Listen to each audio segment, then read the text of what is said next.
शुक्रिया सभापति जी। भारतीय लोकतंत्र और इलेक्टोरल रिफॉर्म्स का मूल हर व्यक्ति को वोट का अधिकार है और उनके वोट से चुनी हुई सरकार है। क्योंकि अंग्रेज सरकार में, चाहे वो गवर्नमेंट ऑफ इंडिया एक्ट 1919 था या 1935, इस देश के 3 से 10% लोगों को ही वोट का अधिकार था। 90% से अधिक लोग वोट से वंचित थे। पर हर व्यक्ति को वोट का अधिकार देने के पीछे भी दो सोच रही जो इलेक्टोरल रिफॉर्म से जुड़ी। पहली सोच थी स्वतंत्रता संग्राम में भारतीय राष्ट्रीय कांग्रेस की, जो 1931 के कराची कन्वेंशन के अंदर बाकायदा लिखित तौर से एक प्रतिबद्धता के तौर पे दोहराई गई कि हर भारतीय नागरिक को वोट का अधिकार होगा, चाहे वो पढ़ा लिखा हो, चाहे वो अनपढ़ हो, उसकी कोई जाति हो, कोई क्षेत्र हो, कोई प्रांत हो, कोई धर्म हो, बगैर किसी भेदभाव के सबको अधिकार होगा। और एक दूसरी सोच भी थी। वो दूसरी सोच क्या थी सभापति महोदय? वो थी कि हर व्यक्ति को हिंदुस्तान में वोट का अधिकार नहीं होना चाहिए। यह कहा गया कि जिस देश में अशिक्षित जन समुदाय हो वहां सबको वोट का अधिकार देना सही नहीं है। यह बात कही एक गुरुजी ने। इस सदन में बैठे भी कुछ लोगों के वो गुरुजी हैं आज भी, और वो एक विशेष दल के भी गुरुजी, श्री गुरुजी समग्र खंड 9 पेज 64 मैं लेकर आया हूं। मैं ऑथेंटिकेट करूंगा हर वो बात जो मैं कहूंगा। उसमें बाकायदा कहा गया है ना, कोट, प्रश्न, क्या आप वयस्क मताधिकार के पक्ष में हैं? उत्तर, वयस्क मताधिकार सभी देशों में नहीं है, केवल वहीं है जहां शताब्दियों का अनुभव है और जहां अशिक्षित जन समुदाय को मताधिकार प्रदान करना अनुचित प्रतीत नहीं होता। सर्वप्रथम जन समुदाय को शिक्षित करना आवश्यक है। यानी गुरुजी ने कहा, अनपढ़ को, कम पढ़े लिखों को कोई मत का अधिकार नहीं होना चाहिए। बात यहीं नहीं रुकी सभापति महोदय। कॉन्स्टिट्यूएंट असेंबली ने 26 नवंबर 1949 को भारत का संविधान पारित कर दिया, जिसमें हर व्यक्ति को वोट का अधिकार दिया गया। ऑथेंटिकेट करेंगे, प्लीज ऑथेंटिकेटिंग। 26 नवंबर 1949 को संविधान पारित होने के 3 दिन बाद आरएसएस के मुखपत्र ऑर्गेनाइजर में ऑथेंटिकेट कर रहे हैं। और सर मैं उसकी प्रतिलिपि भी लेकर आया हूं, सदन के पटल पर रखूंगा। 30 नवंबर 1949 को एक नीतिगत लेख लिखा गया और वहां कहा गया कि भारत के साधारण नागरिक को बुद्धि और विवेक पर सवालिया निशान खड़ा कर दिया गया और उसको वोट का अधिकार देने पर भी सवाल खड़ा कर दिया गया। ना quote from that article which I am placing on the table of the house. It said, quote, but realizing the inertia of the common man to think out political issues and vote intelligently, we cannot be over optimistic about universal adult franchise. यानी भारत के लोग बेवकूफ हैं? आप ये कह रहे थे 3 दिन संविधान के पारित होने के बाद। सर बात यहां भी खत्म नहीं हुई। उसके बाद पहला चुनाव आया देश का। देश के पहले चुनाव के बीचों बीच 7 जनवरी 1952 को आरएसएस के मुखपत्र ऑर्गेनाइजर में फिर दावा किया गया और मैं लेकर आया हूं, यहां रखूंगा। And I quote, Pandit Jawaharlal Nehru would live to confess the failure of universal adult franchise in India. ये वो दूसरी सोच है जो हिंदुस्तानियों को वोट का अधिकार ही नहीं देना चाहती थी। और आज जब हम इलेक्टोरल रिफॉर्म्स की बात करते हैं तो द्वंद इन्हीं दोनों सोच के बीच में है, भारतीय राष्ट्रीय कांग्रेस की सोच और वो सोच जिसकी मैंने व्याख्या की। सभापति जी, भारतीय लोकतंत्र के 3 पिलर्स हैं। ए, सबको वोट का अधिकार। दूसरा, एक इंडिपेंडेंट चुनाव आयोग द्वारा निष्पक्ष चुनाव। और तीसरा, संविधान और उसके इंडिपेंडेंट इंस्टीट्यूशंस की मजबूती। ये तीनों जिंदा हैं तो भारतीय लोकतंत्र जिंदा है। इनको मनमर्जी से छीन लीजिए, कमजोर कर दीजिए, इन पर कब्जा कर लीजिए तो लोकतंत्र मात्र एक दिखावा रह जाएगा। आज सत्ताधारी हुक्मरान गुरुजी के वंशज हैं, जिनके विचार मैंने पढ़कर बताए। इसलिए चुनाव के परिप्रेक्ष्य में लोकतंत्र और चुनावी सुधारों को लेकर 4 बड़े हमले बोले जा रहे हैं। पहला, निष्पक्ष चुनाव आयोग या कठपुतली चुनाव आयोग, चॉइस हमारी है। चुनाव आयोग की निष्पक्षता से ही लोकतंत्र जिंदा रह सकता है। बाबा साहब अंबेडकर मानते थे कि चुनाव आयोग की निष्पक्षता को फंडामेंटल राइट बनाना जाना चाहिए। बाबा साहब यह भी कहते थे कि उन्हें सरदर्द और गंभीर चिंता है कि कल कोई सरकार किसी बेवकूफ, बेईमान या जेबी व्यक्ति को चुनाव आयुक्त नियुक्त ना कर दे। और फिर यह भी कहा कि राष्ट्रपति के द्वारा भी चुनाव आयुक्त की नियुक्ति पर अंकुश लगाया जाना चाहिए और बाकायदा राष्ट्रपति के लिए भी इंस्ट्रक्शन जारी की जानी चाहिए।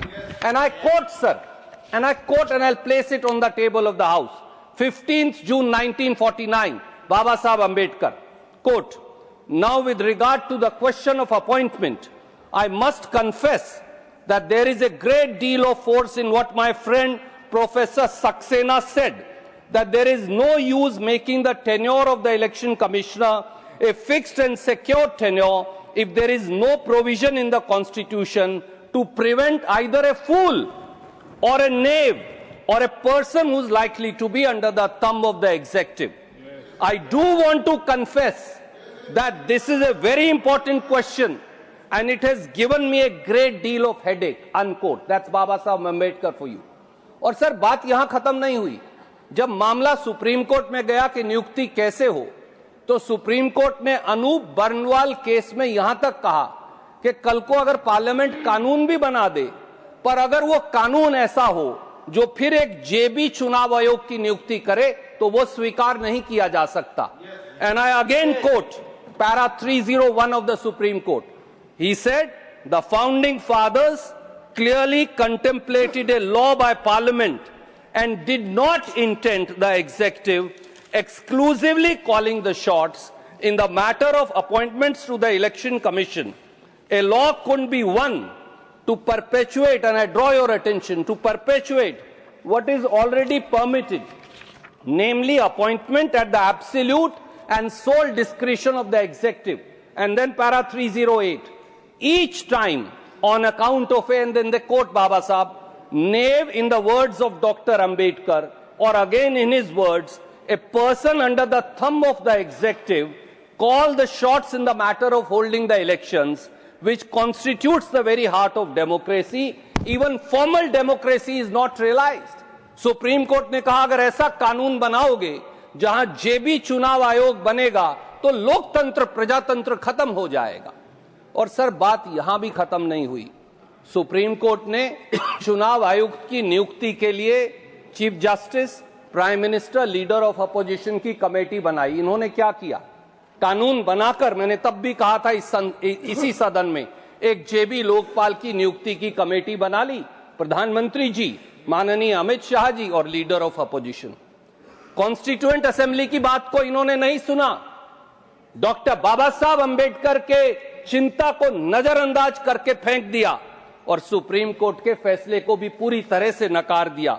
जब चुनाव आयोग ही सत्ता का अंगूठा छाप होगा, तो फिर चुनाव कैसे होंगे, इसका नतीजा आप खुद देख रहे हैं। Second attack sir, second attack is vote का अधिकार। वोट का अधिकार लोकतंत्र की आत्मा है। आत्मा के बगैर हमारी सभ्यता, हिंदू धर्म में कहा गया है, शरीर जिंदा नहीं रह सकता। सर, वोटर लिस्ट, वोटर केवल लिस्ट पर छपा एक नाम नहीं है। वोटर चुनावी न्याय व नतीजों का असली चेहरा है। अगर कोई भी तंत्र बदनीयती से, षड्यंत्र से चुन चुनकर वोटर को ही वोटर लिस्ट से हटा देगा, तो यह लोकतंत्र के कफन में आखिरी कील साबित होगी। बिहार में क्या हुआ? 7 करोड़ से अधिक वोटरों को नए सिरे से वोटर लिस्ट में जोड़ने के काम के लिए, जैसा मेरे मित्र कह रहे थे, केवल 60 दिन दिए गए। अब 27 अक्टूबर 2025 से 12 प्रांतों में बिल्कुल नए सिरे से 51 करोड़ लोगों को वोटर लिस्ट में जोड़ने के लिए केवल 90 दिन दिए गए। क्या यह सही है? क्या ये उचित है? क्या ये पॉसिबल भी है? शायद इसीलिए मजबूरी में 20 से अधिक बीएलओज आत्महत्या कर चुके हैं। संवेदना प्रकट करने की बजाय बंगाल का नाम लेकर उन पर इल्जाम लगाया जाता है कि वो आत्महत्या करके मर गए। ये शर्म की बात है। सर, जो चुनाव आयोग निष्पक्षता से वोटर लिस्ट भी नहीं बना सकता, जो चुनाव आयोग सेलेक्टिव आइडियोलॉजिकल रिमूवल SIR कर रहा हो, ऐसे जेबी चुनाव आयोग को एक दिन भी अपने पद पर बने रहने का अधिकार नहीं है। Sir, the attack number 3 on democracy, sir, वो है वोट की एवज में रिश्वत।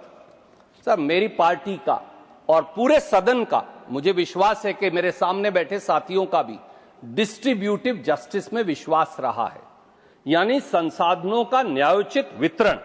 प्रधानमंत्री जी कभी कभी उसका रेवड़ी कहकर मजाक उड़ा देते हैं, पर दूसरी ओर चुनाव के मौके पर, चुनाव के बीचों बीच वोटरों के खातों में सरकारी पैसे से हजारों करोड़ अगर डाल दिया जाएगा तो यह सीधे सीधे वोट की एवज में रिश्वत है। सर, बिहार चुनाव की घोषणा 6 अक्टूबर 2025 को हुई। 2 चरणों में 6 नवंबर और 11 नवंबर को चुनाव होना था। चुनाव से 30 दिन पहले प्रधानमंत्री जी और बिहार के मुख्यमंत्री जी 1 करोड़ 25 लाख महिलाओं को 1 लाख रुपया देने का वादा करते हैं और चुनाव प्रचार के बीच अक्टूबर और नवंबर महीने में 10-10 हजार उनके खाते के अंदर डाल देते हैं। ऐसे में निष्पक्ष चुनाव कैसे होगा? महाराष्ट्र में अक्टूबर 2024 में चुनाव की घोषणा हुई। उसके ठीक पहले अगस्त 2024 में 2.5 करोड़ महिलाओं के खाते में 1500 रुपए महीने के हिसाब से डाल दिए गए, जो चुनाव के बीच भी चलते रहे। चुनाव आयोग चुप रहा। सर, चुनाव से 2 महीने, 3 महीने, 30 दिन पहले सरकारी खजाने से हजारों करोड़ रुपया वोटरों के खाते में जमा करवाना रिश्वत है, वोट की एवज में रिश्वत है। तो लेवल प्लेइंग फील्ड कैसे बच जाएगी? और सर, चौथा अटैक है चुनावी चंदे का घालमेल। मेरे सहयोगी अजय माखन ने 11 दिसंबर को सदन में बताया कि कैसे इलेक्टोरल फंडिंग के घालमेल के चलते बीजेपी के अलावा देश के किसी राजनीतिक दल के पास चुनावी खर्चे की आर्थिक क्षमता खत्म कर दी गई है। I hope you will give me extra time for the interruptions. Sir, इस आर्थिक अंतर जो बीजेपी और दूसरी पार्टियों में आर्थिक अंतर खड़ा कर दिया गया है, इस अंतर के पहाड़ को खड़ा करने के लिए ईडी, सीबीआई और इनकम टैक्स को हथियार के तौर पर इस्तेमाल किया जाता है। चुनाव आयोग चुप रहता है। मेरे सहयोगी अजय माखन जी ने यह भी बताया था कि बीजेपी के खाते में 10,107 करोड़ जमा है, बाकी सब पार्टियों के 1%। 6,600 करोड़ इनको मिलते हैं इलेक्टोरल बॉन्ड से। चुनाव आयोग चुप रहता है। क्रोनोलॉजी बिल्कुल सीधी है। चंदा दो, ईडी, सीबीआई और इनकम टैक्स से निजात पाओ। चंदा लो, अपनी आर्थिक क्षमता बढ़ाओ, सब राजनीतिक दलों को खत्म करते जाओ। The logic is very simple. इसके अनेकों उदाहरण हैं। 10 नवंबर 2022 को पी शरद चंद्र रेड्डी को दिल्ली लिकर स्कैम में गिरफ्तार किया गया। उसके 5 दिन बाद सिर्फ उनकी कंपनी औरोबिंदो फार्मा बीजेपी को 5 करोड़ इलेक्टोरल बॉन्ड देती है। नवंबर 2023 में 25 करोड़ इलेक्टोरल बॉन्ड देती है। लॉटरी किंग मार्टिन और उनकी company future gaming and hotel services private limited पर रेड होती है। यह कंपनी अक्टूबर 2021 और जनवरी 2022 में बीजेपी को 100 करोड़ इलेक्टोरल बॉन्ड देती है। 13 अक्टूबर 2019 को मेगा इंजीनियरिंग के ठिकानों पर 15 शहरों में रेड होती है। मेगा इंजीनियरिंग बीजेपी को 586 करोड़ के इलेक्टोरल बॉन्ड देती है। सर, सवाल बड़ा सीधा है। अगर लेवल प्लेइंग फील्ड खत्म कर देंगे तो कौन चुनाव लड़ पाएगा और लोकतंत्र कैसे बचेगा? इसलिए sir, let me come straight to the point. I have 6 or 7 suggestions of electoral reforms. Number 1, sir, मौजूदा कानून को खत्म कर एक नई कमेटी बनाइए चुनाव आयोग के सिलेक्शन की, जिसमें प्राइम मिनिस्टर हो, डेफिनेटली हो, एलओपी लोकसभा और राज्यसभा हो और चीफ जस्टिस ऑफ इंडिया हो। तभी लेवल प्लेइंग फील्ड होगी। दूसरा, निष्पक्ष और स्वतंत्र चुनाव आप भी चाहते हैं, हम भी चाहते हैं, मेरे सारे मित्र दल भी चाहते हैं। Nobody has opposition to a fair election. If there has to be a fair election and if everybody or large number of people other than BJP now doubt the EVM machine, what is the difficulty in holding elections through a ballot? Let's have election through a ballot. If people are with you, जैसा मेरी बहन कह रही थी, जैसा मेरे मित्र कह रहे थे, अगर लोग आपके साथ हैं तो आप बैलेट से भी जीत जाएंगे, लोग आपके साथ नहीं हैं तो सच सामने आ जाएगा। और जब तक सर बैलेट नहीं होता, वीवीपैट की 100% स्लिप्स की काउंटिंग होनी चाहिए। तीसरा, सर सभी राजनीतिक दल और सभी नागरिकों को वोटर लिस्ट की मशीन रीडेबल कॉपी चुनाव से 3 महीने पहले मिलनी चाहिए और चुनाव की डेट से 3 महीने पहले addition and deletion of voters बंद होना चाहिए, तभी फेयर चुनाव हो पाएगा। चौथा, सर वोटर लिस्ट में नाम काटने से पहले हर व्यक्ति को एक व्यक्तिगत नोटिस डिलीवर किया जाए, एतराज फाइल करने का 1 महीने का नोटिस दिया जाए और वोट काटने का कारण बताया जाए, तभी फेयर बात होगी। पांचवा, सर बल्क वोट रिवीजन के तरीके और प्रणाली पर सार्वजनिक बहस हो, संसद में बहस हो और जो पूरी प्रणाली है उसको रिप्रेजेंटेशन ऑफ पीपल एक्ट में लिखा जाए ताकि कोई चुनाव आयोग सेलेक्टिव आइडियोलॉजिकल रिमूवल ना कर सके। छठा, सर 6 महीने पहले चुनाव से नई कैश ट्रांसफर स्कीम और बेनिफिट ट्रांसफर स्कीम पर पूर्ण पाबंदी लगाई जाए। नंबर 7, सर इलेक्टोरल फंडिंग पर एक राष्ट्रीय बहस हो और वोट शेयर के आधार पर फंडिंग मुहैया करवाई जाए। और 8वां, सर एक इलेक्टोरल ट्रांसपेरेंसी और अकाउंटेबिलिटी कमीशन का गठन हो जहां कॉर्पोरेट हाउसेस द्वारा क्विड प्रो क्वो के आधार पर चुनावी फंडिंग की शिकायत दर्ज करवाई जा सके। I am just concluding 30 second sir. और कमीशन ऐसे दलों और समूहों के खिलाफ कार्रवाई कर सके।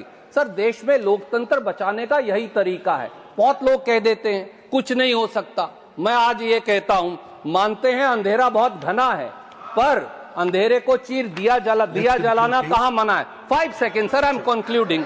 मेरा इंटरप्शन का टाइम काउंट कर लीजिए। और सर जो लोग हमें बीता इतिहास बताते हैं, आज मैं उनको कहना चाहता हूं, जरा अदब से उठाना इन दियों को। बीती रात इन्होंने सबको रोशनी दी है। किसी को जलाकर खुश होना अलग बात है, हमने खुद को जलाकर रोशनी दी थी और देते रहेंगे। वंदे मातरम, जय हिंद।